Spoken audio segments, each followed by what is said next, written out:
एक गांव में रामू नाम का एक गरीब लकड़हारा रहता था। वह रोज जंगल जाकर लकड़ी काटता और उसे बेचकर अपने परिवार का पेट पालता था। रामू के पास न तो ज्यादा पैसे थे, न ही बड़ा घर, लेकिन उसके पास एक चीज थी, ईमानदारी। उसकी पत्नी गौरी और छोटी बेटी चंदा उसी छोटी सी झोपड़ी में रहती थीं। रामू रोज भगवान से कहता, भगवान बस इतना दे देना कि मेरे परिवार को भूखा न रहना पड़े। रामू जंगल में एक बड़े पेड़ को काट रहा था। ठक ठक ठक। अचानक उसकी कुल्हाड़ी फिसल गई और पास के पुराने कुएं में गिर गई। अरे राम, मेरी कुल्हाड़ी। रामू घबरा गया।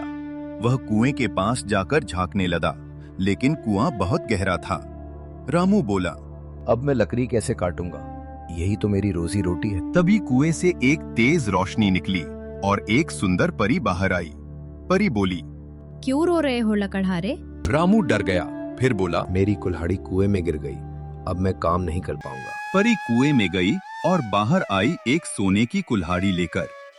परी बोली, क्या ये तुम्हारी कुल्हाड़ी है? रामू बोला, नहीं माता, मेरी कुल्हाड़ी तो लोहे की थी। फिर परी अंदर गई और चांदी की कुल्हाड़ी लाई। क्या ये तुम्हारी है? रामू बोला, नहीं माता, मेरी कुल्हाड़ी साधारण थी। तीसरी बार परी अंदर गई और लोहे की कुल्हाड़ी लाई। रामू खुशी से बोला, हाँ माता, यही मेरी कुल्हाड़ी है। परी मुस्कुराई और बोली, तुम बहुत ईमानदार हो, इसलिए मैं तुम्हें तीनों कुल्हाड़ियाँ दूंगी। रामू तीनों कुल्हाड़ियाँ लेकर घर आया। गौरी बोली, इतनी महंगी कुल्हाड़ियाँ कहाँ से आईं? रामू ने सारी बात बता दी। गौरी बोली, भगवान ने हमारी सुन ली। अब रामू रोज लकड़ी काटकर अच्छे दामों में बेचने लगा।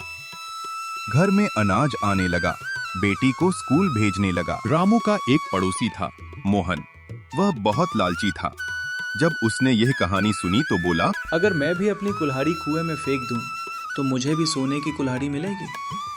अगले दिन मोहन जानबूझकर अपनी कुल्हाड़ी कुएं में फेंक दी और रोने का नाटक करने लगा। परी आई और बोली, क्या हुआ? मोहन बोला, मेरी कुल्हाड़ी गिर गई। परी सोने की कुल्हाड़ी लाई। मोहन बोला, हाँ, यही मेरी है। परी गुस्सा हो गई और बोली, तुम झूठे और लालची हो, तुम्हें कुछ नहीं मिलेगा। और परी गायब हो गई। मोहन को अपनी असली कुल्हाड़ी भी नहीं मिली। कुछ महीनों बाद गांव में सूखा पड़ गया, काम कम हो गया, कई लोग परेशान हो गए। रामू ने अपने पड़ोसियों की मदद की, अनाज बांटा, पानी पिलाया। लोग बोले, रामू बहुत नेक इंसान है। ऐसे ईमानदार आदमी को इनाम मिलना चाहिए। एक दिन राजा गांव आया। उसे रामू की कहानी पता चली। राजा ने कहा, तुम इस जंगल के रक्षक बनोगे। राजा ने रामू को जंगल की जमीन दे दी और बोला, अब रामू सिर्फ लकड़हारा नहीं रहा, वह गांव का सम्मान बन गया। रामू की बेटी पढ़ लिखकर शिक्षिका बनी। गौरी बोली, अगर तुम लालच करते तो ये सब नहीं मिलता। रामू बोला, ईमानदारी ही असली धन है। ईमानदारी का फल हमेशा मीठा होता है। लालच करने से नुकसान होता है। सच्चाई से भगवान भी खुश होते हैं।